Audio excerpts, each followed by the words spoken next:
प्रभु यीशु मसीह के मधुर और मीठे नाम में आज दिनांक 2 जनवरी दिन गुरुवार को आप सब श्रोताओं का हम प्रभु यीशु मसीह के नाम में स्वागत करते हैं। आज के दिन के मनन के लिए जो शीर्षक है वो है दीवार को पार करें। उत्पत्ति की पुस्तक उसका 49 अध्याय 22 पद ये कहता है, यूसुफ बलवंत लता की एक शाखा है, वह सोते के पास लगी हुई फलवंत लता की एक शाखा है, उसकी डालियां भीत पर से चढ़कर फैल जाती। प्रियो, हमें फलदार वृक्ष होना चाहिए और परमेश्वर ने हमें इसलिए बुलाया भी है। वह चाहता है कि हमारा विश्वास और हमारी प्रार्थना की जो दायरे हैं वो बड़े हों।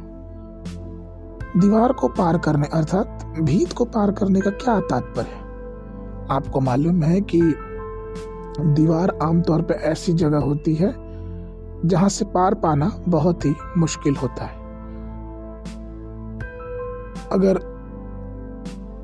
हम इस बात को सोचें तो हम ये पाएंगे कि बहुत ही मुश्किल है साधारण रूप से किसी भी दीवार को पार पाना।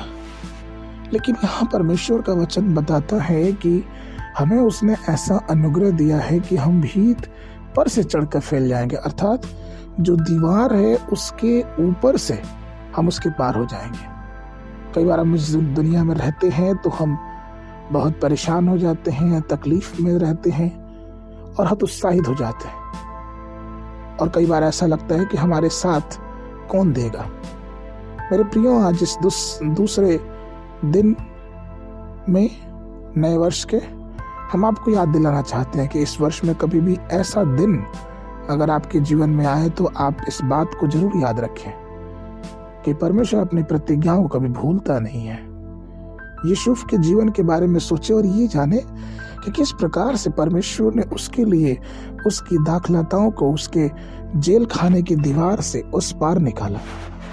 हमें पा सकते हैं कि जब यूसुफ ने कोई गुनाह नहीं किया हो और जब कोई पाप न किया था फिर भी उसे जेल खाने में डाला गया। उसे कितना दुख उठाना पड़ा होगा, उसे वहां के लोगों ने कितना मारा होगा, कितना पीटा होगा, लेकिन फिर भी परमेश्वर ने उसके लिए मार्ग तैयार किया।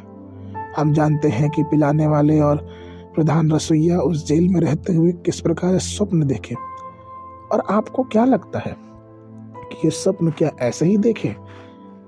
वचन को पढ़ेंगे तो आपको पता चलेगा ये सब परमेश्वर की योजना थी, और वो स्वप्न की पूर्ति सिर्फ 3 दिन के अंदर हो गई।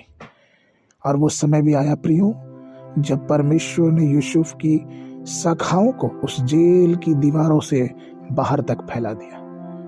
प्रियो, इस वर्ष में जब विरोध, संघर्ष और निंदा का सामना आपको करना पड़े, आप परेशान ना हो। आप उस कठिन परिस्थितियों में समृद्ध और विश्वास में मजबूत रहे, क्योंकि परमेश्वर का वचन जो ये कहता है कि वो हमें उस भीत के ऊपर से फैलाएगा, अर्थात दीवार के ऊपर से फैलाएगा।